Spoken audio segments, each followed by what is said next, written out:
Hello! This video is a showcase of my two fully automatic self-sustaining Allay quenching farms. They use Hexcasting and Create, and I'm going to be going over exactly how they work, the hex that's being run on both of them, and I will leave the world download as well as mod list in the description. So let's just get started. I have a little bit of context platform up here. So this mod is a mod called Hexcasting. I'm assuming you know what Create is, but this mod is called Hexcasting, and it adds spells pretty simply. You draw patterns on this grid that you can get with the staff, and you cast spells, basically, is the main feature of the mod. And casting spells obviously requires mana. If you look here, spells, for example, explosion costs amethyst dust, costs one amethyst shard, amethyst dust. So the units of mana, or media, as it's called in game, are measured in units of amethyst dust. So amethyst dust is worth one of itself, which is the base lowest denomination. Then you have amethyst shards, which are worth 5 dust each, and then you have crystals, which are worth 2 shards each, or worth 10 dust for each charged amethyst crystal. They all drop from amethyst clusters in geodes underground, and this is the main source of media that you're going to use throughout the game. The mod adds your own way to make budding amethyst, so you can easily make a farm of these, but you're mainly going to be using these.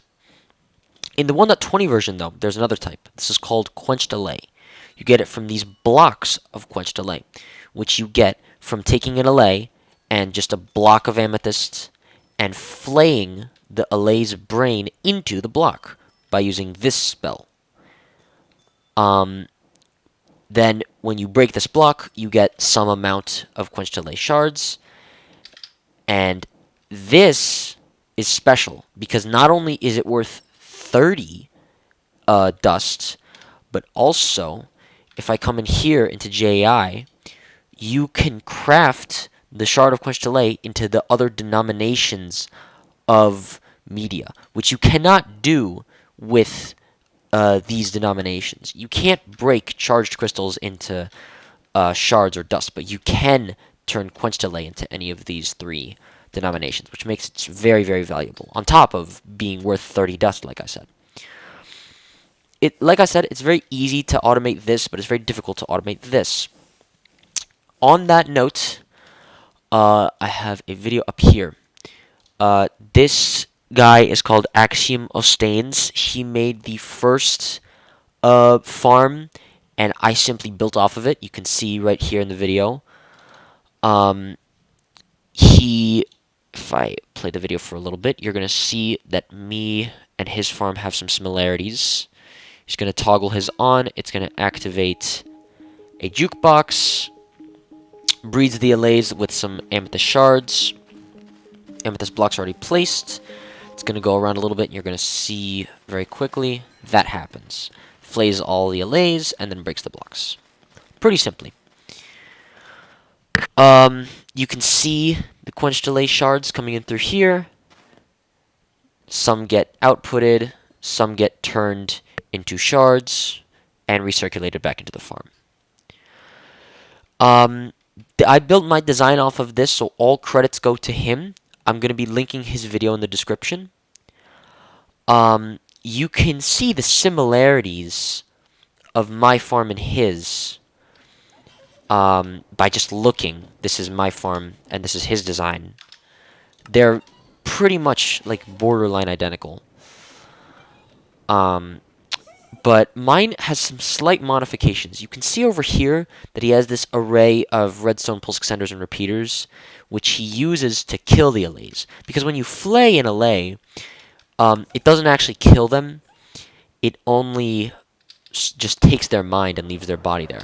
You can actually see I have an example. This is like a 0.5 super prototype version where you have to do everything manually. But you can see right here, this guy, he is just stuck. He doesn't have a brain, but he's still there. So he's kind of invincible.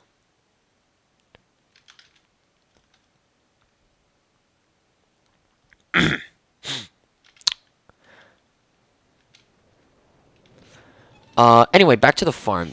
The main way that you kill the Allay after flaying it is just by flaying it a second time into the block again. The block will reject the mind of the Allay, and it's going to kill the Allay. So this is the most cost-effective strategy that we have, so we use that. We use some amethyst for the blocks, we use some amethyst for breeding, and we use some amethyst to power this thing right here, which automatically runs spells for us. But how much does it cost? What is the profit margins? What does it look like? So, I looked at the code, and it seems that for each block of quenched amethyst, you get 3 quenched amethyst shards. So for each block, you would get, that's 2, you would get 3 of these, right? These can be turned into amethyst shards, as you saw, by simply crafting them. So we use a mechanical mixer for that. And this farm takes 1/3 profit, but if you do the math, we get 18 shards total, because each of them are worth 6. So 18 shards of amethyst, standard amethyst total. 4 we have to compress back into a block, which is what this part's for. 1 we have to use for breeding, which is what this conveyor belt is for. And we need 2 of them in media amounts to be put back into the impetus, or the little block casting thing. So 4 plus 1 plus 2 is 7, which leaves us 11. If my math is off, and you need a little bit more for the flaying, I should be right, but just in case something went wrong, I give an extra 2 shards to the impetus, so we have 9 left over, which is exactly half of 18, so we can take half of the shards. The reason I say I'm not fully sure is because when you're going to see right here, when it crashes and kills one of the Allays, it does not actually take any charge, any immediate charge, but this is just to account if in a future update this is remedied in some way. So we are able to skim 50%. This is the old model that only takes 1/3. Let me break this down. So we have an on-off switch over here that leads to this repeater clock. It will switch the latch, which locks the repeater. This off means the farm is on. This will send a pulse to start it. This is a chunk loader to obviously load the farm. This line right here turns on and off this latch. When the latch is off, this is going to infinitely put a music disc into the jukebox so that the Allays can breed. If we look at the clock part, the first thing that goes is the breeders. We can see over here, when we bring the amethyst shards in, the arm alternates these 2 depots, and each of these individual arms goes between each of these 4 deployers, which are the ones that breed the Allays. Some of the fuel for the impetus goes into here and gets funneled into here. You can see the numbers going up. Blocks come down from this conveyor belt. You can see one coming right there into this chest, which is placed by this deployer. So it breeds the Allays, ensures the music is playing. You can see them dancing. Places the blocks, performs the flay operation kind of thing that I have set up here, and then breaks the blocks to output them, skim some off the top, turn them into amethyst shards, and circulate them throughout the farm when they're needed. This basin has already an amethyst shard inside of it, and every time, the way the crafting recipe works is that you need one of the shards of Quench Allay and one amethyst shard, and it makes 7. So we take one of the shards, which is the one that we used inside this crafting recipe right here, and then the other 6 we get to output because that's from the actual quench shard, and then we circulate that one back into there. We use an amethyst or andesite tunnel because it splits off exactly 1 stack, or 1 from any stack inputted into it. Now for the impetus. This is a pretty important thing, so I'm going to go over this very quickly. Obviously, when this is activated by redstone, so right-click doesn't work, it has to be activated by redstone. This entire block of code gets the position of the impetus, ahead, its look direction, adds them together, gets the entity at that position, and reads off the entity, and then executes that, because that is just the source code. I'll go over that in a second. I'll actually go over it now. So these, let me take a screenshot of this so that I can make it easier to see. So the first part that we can see here, these two parts, this reads the block in the plus X direction and the block in the negative Z direction, which is respectively the amethyst block positions foci and the safe Allay foci. We can read off of these while they're in item frames, which is very convenient because it means we can just leave this here and have it run, and we can ensure the items won't despawn. So it reads the list of amethyst block positions that are in worlds. Amethyst block position is just a list of vectors that correspond to where the amethyst blocks would be if they were placed. And the safe Allays correspond to these guys. There's one for each composter currently, and they are all stored in this foci right here in a list. And I'll get into that a little bit more in a second. Then what it does is it gets the middle position of the spell circle and performs a entity zone distillation at 5 blocks. I think living zone distillation? Yeah, living zone distillation. So basically it gets that corner and that corner, subtracts the two like coordinates to get the absolute distance or a vector pointing from here to here, divide by 2, add it to this position, and we get the block position in world right around here. We then do zone distillation at about 5 blocks to get every single Allay, and then we perform a exclusion as well as some duplications, and we check if the list is empty. So what does that do? So right now we have a list of all of our safe Allays from here, and then we have a list of every Allay that is currently in the farm, which is after breeding. So we have one in each composter as safe and one in each composter as newly bred, or just normal. When we exclude the lists, we essentially remove all of the safe Allays from that list of every Allay. So now we can call this list the list of unsafe Allays. Yep, you can see right here, it duplicates them. So there's one safe and one unsafe in here. So from there, we check if the list is empty. If the list is empty, then it gets a certain position in world and places a block. That position is right there. I'll get into that in a second. But if there is still an entity that can be flayed, then it continues to flay. You're going to see that when this becomes empty, it's going to place and break a block very quickly right on that observer, which is going to turn off this sort of infinite impetus loop. And this actually is almost done, so I'll just hold off for a second until it finishes. Should just be that one right there. And now this is the interesting part you're going to see right there. That is how we check when there are no more Allays to flay. And you can see it finish, powers off. So unlike the redstone system here, the system that I use has the list of safe Allays. We then simply check if the list of unsafe Allays, due to the exclusion, is empty. If it's empty, then it means the only Allays left inside of the zone distillation, or only entities left, are the safe Allays. So it doesn't do anything, because we don't want to kill the ones that are already in the farm. So from here, we can, if it's empty, we place the block. If not, then it just gets the position. We use locators and selection distillation to get a specific block in the amethyst block position list, and then we flay the Allay. And that's pretty much all that does. That's really all that does.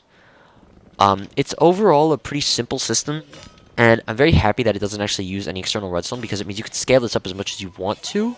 And then as long as there's nobody in the zone distillation, then this could work with as many Allays as you need it to. So, works pretty well, but unfortunately, I want to be, like, right here. I want to watch it happen. And on top of that, this is very inefficient. We only take a third. It's really slow. There's a lot of creative motors at use. It's a whole thing. So this is version 2. This is what I improved in the second version. The second version is a beast. I used absolutely 0 creative motors, and it uses 27,000 stress units. It is insane. I'm just gonna do a quick flyby little tour of the farm. Try to see if you can notice anything, if something catches your eye, as I begin to explain what everything does. So, first off, we have the input. This should be 256 RPM. I use a brass speed controller. The farm is tested to work at 256 RPM. I'm not entirely sure if it works below that RPM. You could try that. That's your decision. We can see here that we use 64 allays, as well as the same amount of deployers for blocks, an eighth of the deployers for breeding, and same amount of miners. If we use the same amount of deployers as in that farm, when we 8 times the allays, we would also have to 8 times the breeders, and there would be 64 breeders, which is way too many. So we don't do that. Oh my god, this is such a mess of spaghetti. We can see right here, this is the on-off switch. The latch is on, so the redstone's locked. There's nothing coming through. But the first thing that it would do after that 5-minute timer, which is the time it takes for the allays to end their breeding cooldown, it sends a pulse to this, which either brings up or down the block placers. It sends a pulse to this. This is locked because this is locked, and it sends the redstone pulse to here to also lock this, so that if the jukebox isn't playing, it doesn't breed them to accidentally give them a amethyst shard on accident. The pulse is very long on this, it's set to 7 seconds, so this will eventually get unlocked. It does not take 7 seconds for him to put the thing in the jukebox. And this also either goes up or down. It doesn't go up and down. The miner does go up and down. It has a pulse extender. It goes down to mine and comes back up to deposit the blocks out of its portable storage interface. This does not, because otherwise it would give them the amethyst shards and would make them invincible, and we don't want that. So it just goes up or down. When it sends the pulse, it turns on or off the latch. This is actually really interesting. This is where the amethyst shards come into, and whether this is locked in the bottom or at the top, we're able to shoot them down, and able to shoot them down into this chute right here, into this barrel, or if it's up here, it just goes straight down. Same works for this block placer. So whether it's up or down, it's going to be able to be refueled, which is very nice. The miner, obviously, goes down, then back up, outputs into here. If there's some kind of error, it accounts for that.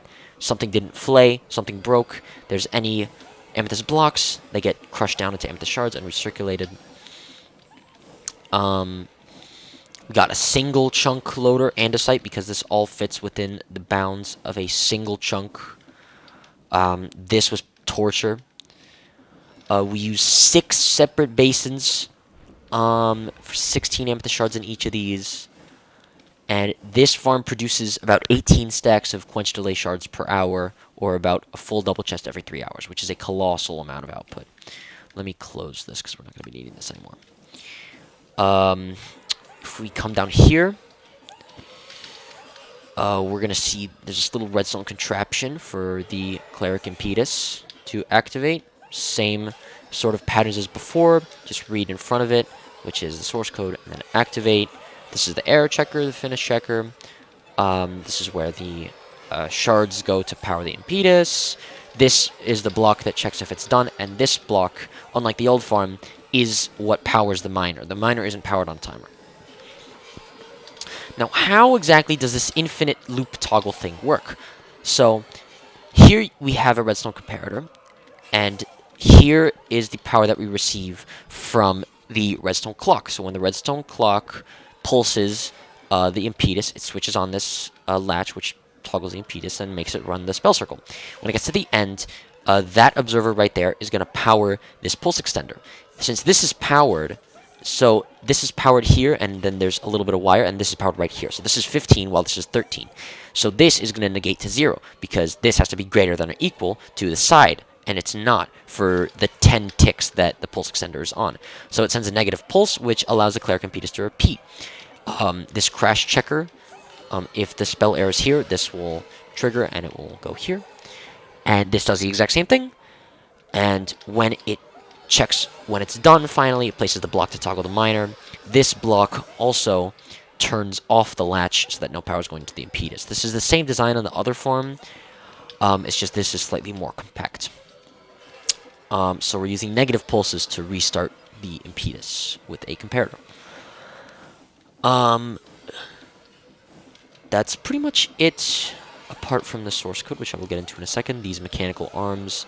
Oh yeah, we pump in 6 at a time, so we're receiving 42 shards per sort of craft into here.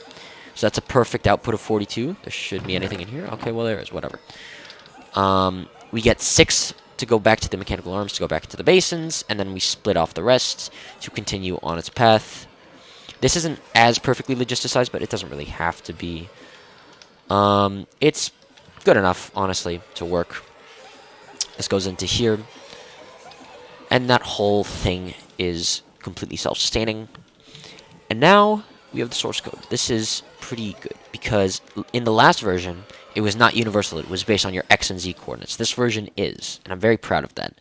So it doesn't matter what orientation you build this in, it will work, as long as you have all the allays in the correct positions. I would recommend you can self-position, self-look direction, what is the block that I'm looking at, and then place sentinel. And then you're able to just teleport the allay into here with greater teleport. And just ensure that there's only one per composter, because otherwise the farm is not very fun to debug. Here's a list of the composter block positions and a list of the safe allays as the old farm. Relatively, they're here. This is the composter block positions. Anyway, let's go over the source code, because I know you're dying to know how I actually did this. Let me take another screenshot. So this one's a little bigger. Roughly 1.5 times, if I did the math correctly. Yeah, about 1.5 times. So just look at this. So, I don't know how to... Okay, there we go. So, this chunk of code just reads list of block positions, right? This chunk of code right here, this entire thing goes into this Thoth's Gambit. So basically what that means is that this entire parenthesized thing is going to run for every single one of these block positions. What is the code that's actually run? So firstly, duplicate and get the position in the list, because we duplicated the list right here. So duplicate and get the position in the list. Then read the list of allays, and now find the corresponding allay that it should be inside your composter. I'll say how exactly that works in a little bit. But from there, we simply do a half block zone distillation after we do singles purification on the safe allay that should be in that composter, which basically turns a single iota into a list containing just that iota. We perform a half block zone distillation and then a list exclusion, which we did last time. The half block zone distillation gets every entity inside of that composter, and then the exclusion will remove, by using our singles purification list, it will remove the safe allay and only leave the allay to be flayed. If the list is empty, then then clear the stack and put a junk iota. That means, hey, there's nothing here to flay. I'm returning 1.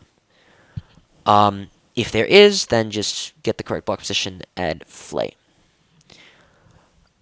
This is just because we get the position of the composter, and then the position of the amethyst block is relative to the composter is the same direction that the impedance is looking, so we can just get that. And then we flay, and then we clear the stack anyway. So if there's something to flay, then return 0. If there isn't, return 1. And since this is run all 64 times for all 64 blocks, we can just then check, is our return list equal to 64? If it is, place the block to toggle the miner and stop the loop. And so that is the source code for that. I believe I was going to go over one. Oh, yes. So the way that you actually get the list of safe lays is a little bit specific in this version. You have to first get the composter block positions by simply, by simply self position, self look direction archers, and then you get all of these in whichever order you want and put them on a list. But then from that list, you read and then perform a thoughts with an entity purification or zone distillation of 0.5. Let me swap these and run thoughts, which is basically going to run this code of the single pattern on every single one of those positions, and it's going to return the allays in those positions. You specifically have to do that to get the list of safe allays. Otherwise, the corresponding number might lead to an allay that's in a different block, and the exclusion distillation could kill your allay, and we don't want that. That is mostly how the farm works. For engraving these slates, if you don't know, you can simply run this pattern and draw whatever you want, and then draw this pattern to engrave it onto these slates. Where did I place that? Right there. This has to be placed in the correct order, obviously. This has to look the right direction. These have to be placed at the correct intervals. And then apart from that, world download is in the description. If you have any questions, any comments, anything, please just comment. I'll try my best to respond to all of them. But yeah, that's pretty much it. I worked on these for a fair bit. These could definitely be improved. But this is going to be the final version that I create because this satisfies me. I don't really want to make this any better. Once again, we'll download in the description as well as the mod list. And thank you for watching. Bye!